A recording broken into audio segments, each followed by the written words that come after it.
ఎందరో మహానుభావులు అందరికీ నా యొక్క వందనములు. ఈరోజు మనము చిన్నారి కళ అనేసి ఒక చిన్న కథను చూద్దామండి. ప్రజ్ఞకు ఆ రోజు కొత్త పుస్తకాలు వచ్చాయి. తన వద్ద చాలా కథల పుస్తకాలు కూడా ఉన్నాయి. కథల పుస్తకాలు తరగతి పుస్తకాలు సర్దుకోవాలని కుంటుంది. పుస్తకాల అల్మారా పైభాగం ఖాళీ చేయాలి. ఆ చోటు దుమ్ముతోనే కాగితం సంచులతోనే నిండి ఉంది. ప్రజ్ఞ కాగితపు సంచులన్నీ చెత్తబుట్టలో పారేసింది. అల్మారా లోపల పుస్తకాలను చక్కగా అమర్చింది. అలసిపోయిన ప్రజ్ఞ తనకిష్టమైన కథల పుస్తకం చదువుకుంటూ నిద్రపోయింది. ఒకరోజు ఒక చిన్నారి ప్రజ్ఞ అనేసి తను మనకి పాఠశాలకు వెళ్ళినప్పుడు ఏమవుతుంది, కొత్త కొత్త పుస్తకాలు ఇస్తారు. అప్పుడు మనం పాత పుస్తకాలని అన్నీ పారేస్తాం కదండి. అలా ఆమె చేస్తుంది ఇక్కడ ప్రజ్ఞ అనే ఒక చిన్న పాప. అప్పుడు ఏం జరిగిందంటే తనకు ఒక డ్రీమ్ వచ్చిందండి. ఆ కళలో ఏం జరుగుతుందో మనం చూద్దాం. ఇప్పుడు నిద్రపోయిన ప్రజ్ఞకు ఒక చిన్న కళ వచ్చింది. కళలో తాను పారేసిన కాగితపు సంచులన్నీ ఒక దగ్గర చేరి మాట్లాడుకుంటున్నాయి. ఆ మాటలను ప్రజ్ఞ శ్రద్ధగా వింటుంది. ఇప్పుడు మనల్ని ఎవరు పట్టించుకోవడం లేదు కదా. ఇంతకు ముందైతే ప్రజ్ఞ వాళ్ళ అమ్మ నాన్నలు మనల్ని చాలా జాగ్రత్తగా దాచిపెట్టేవారు అన్నది ఒక సంచి. ఇప్పుడంతా ప్లాస్టిక్ యుగమే కదా. కాగితపు సంచులు ఎవరికి కావాలి? కుర్చీలు, బల్లలు, గిన్నెలు, డబ్బాలు అన్నీ ప్లాస్టిక్ మయమే. ఎటు చూసినా ప్లాస్టిక్ ప్లాస్టిక్. చివరికి ఎన్నికల ప్రచారానికి ఉపయోగించే జెండాలు కూడా, ఫోటోలు కూడా బట్టతో చేసినవి కాక ప్లాస్టిక్వే కదా. అందరూ ప్లాస్టిక్ పిచ్చి పట్టింది అని మాట్లాడుతున్నారు. అంటే మనం కూడా అంతే. ఇప్పుడు ప్లాస్టిక్ ఎక్కువగా వాడుతున్నాం కదండి. ముందంటే సంచులు మనకి దుస్తులతో జరిగేది, కానీ ఇప్పుడు అది మొత్తం ప్లాస్టిక్గా మారిపోయింది.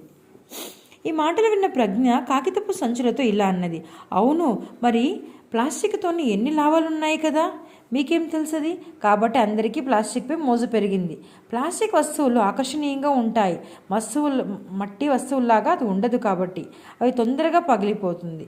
అలాగే కాగితపు వస్తువుల్లాగా నీళ్లు తగలగానే చినిగిపోతుంది. స్త్రీలు వస్తువులు లెక్క ఎక్కువ ఖరీదు కూడా ఉండవు. అందుకే కాబట్టి అందరూ ప్లాస్టికే వాడుతున్నారు. ప్లాస్టిక్తో ఎంత నష్టం ఉంది అది తెలుసా నీకు అని మరో కాగితపు సంచి ప్రజ్ఞతో ఇలా అంటుంది. తెలియదు అన్న ప్రజ్ఞతో కాగితపు సంచి ఇలా అన్నది, అందుకే విను.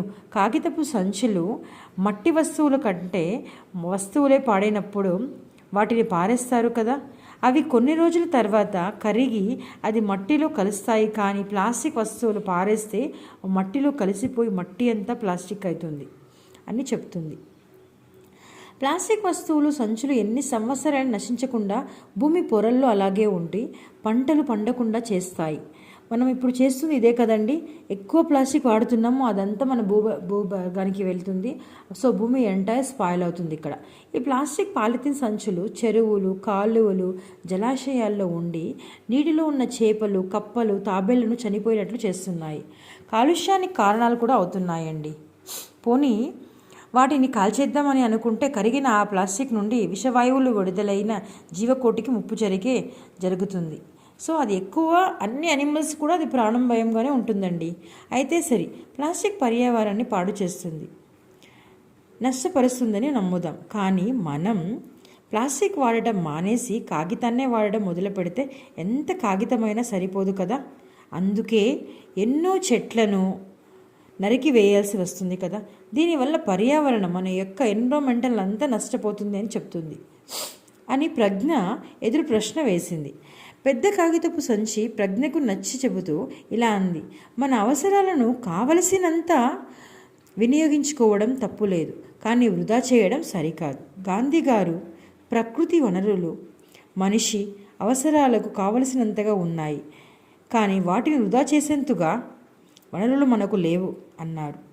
మనం ఇప్పుడు ఏం చేస్తున్నాం? కాగితాన్ని పద్ధతిగా పొదుపుగా వాడుకుంటే అవసరంగా ఎక్కువ చెట్లను నరకాల్సి కూడా వస్తుంది అని చెప్తుంది ఒక సంచి. చూడండి, మనం చేసే తప్పులను మనకి బుద్ధి చెప్తుంది మన యొక్క ఎన్విరాన్మెంటల్ అనేసి. మరో మాట ప్రజ్ఞ, ప్రతి ఒక్కరు 2 మొక్కలు నాటారనుకో, చెట్లకు కొదువే ఉండదు కదా. నీకు గుర్తుందా ప్రజ్ఞ, మన పక్కింటి ఋత్విక్ పుట్టినప్పుడు వాళ్ళ నాన్న సీను అంకుల్ గుర్తుగా అదే రోజు ఒక వేప మొక్కను నాటాడు. నువ్వు కూడా నీ ప్రతి పుట్టినరోజు నాడు ఒక మొక్క నాటితే ఎంత బాగుంటుంది అని ఆలోచించు అని చెప్తుంది. అవును, నిజంగానే మంచి ఆలోచనే. చాలా మంచి మాటలు చెప్పావు. ఇప్పుడే అఖిల్, మనోజ్ఞ, నిఖిల్, లితిక్, శివ వాళ్ళందరికీ నేను చెప్పేస్తానని వెళ్తుంది. నీ సలహా తప్పక పాటిస్తాను. తప్పక చెట్లను నాటుతామన్నది ప్రజ్ఞ.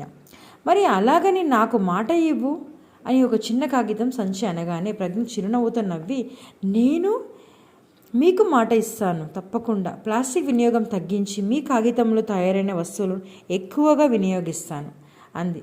ఇంతలోనే ప్రజ్ఞ లేచి తెల్లవారింది అంటూ ప్రజ్ఞని వాళ్ళమ్మ నిద్ర లేపింది.